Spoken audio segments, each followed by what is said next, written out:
ইউরোপে প্রত্যেকটি দেশই দেখছে, যে দেশগুলো উন্নত তারা দেখছে যে স্বাস্থ্য সেবাটা, একজন মানুষ যখন অসুস্থ হয় তাকে চিকিৎসা দেওয়া, ডাক্তার, নার্স, হসপিটালের বেড, ওষুধপত্র সবকিছু বেশ ব্যয়বহুল।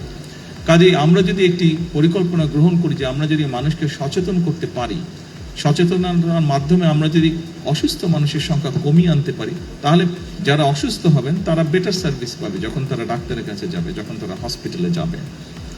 আমরা এরকম একটি পরিকল্পনা গ্রহণ করছি এবং এর অংশ হিসেবেই আমরা দেশে 1 লক্ষ স্বাস্থ্যকর্মী নিয়োগ করার পরিকল্পনা গ্রহণ করেছি। এই মানুষগুলো, এবং এই 1 লক্ষের মধ্যে 80% থাকবে নারী স্বাস্থ্যকর্মী। এই মানুষগুলোর দায়িত্ব হবে গ্রামে গ্রামে, ঘরে ঘরে যাওয়া।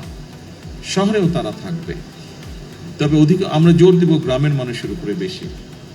তারা যাবে, তারা মানুষগুলোকে, বিশেষ করে পরিবারের নারী যারা আছেন, যারা সংসার দেখাশোনা করেন, দায়িত্ব যাদের, তাদেরকে গিয়ে তারা অ্যাওয়্যার করবে, সচেতন করবে যে কোন খাবারটি খেলে ডায়াবেটিস হবে না, কোন খাবারটি খেলে কার্ডিয়াক হবে না, বা লাইফস্টাইল কি হলে তার হার্টের সমস্যা হবে না, কোন খাবারটি খেলে কিডনির রোগ হবে বা কিডনির রোগ হবে না। এই বিষয়গুলি সম্পর্কে তাদেরকে সচেতন করবে, হাইজিন সম্পর্কে তাদের সচেতন করবে। অর্থাৎ আমরা চাচ্ছি যে ইনশাল্লাহ ধীরে ধীরে আমরা সামগ্রিকভাবে পুরো দেশে যত বেশি সংখ্যক মানুষকে সুস্থ রাখা আমাদের লক্ষ্য।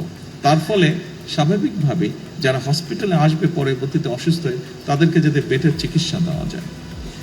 স্বাভাবিকভাবেই চিকিৎসা, অসুস্থ মানুষের সংখ্যা যখন কম হবে, আপনার মেডিকেলের ক্ষেত্রে আমাদের জন্য সুবিধা হবে টেক কেয়ার করতে।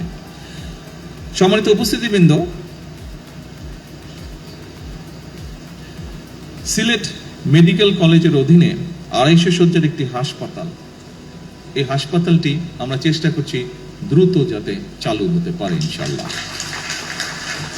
একই সাথে আমরা এরপরে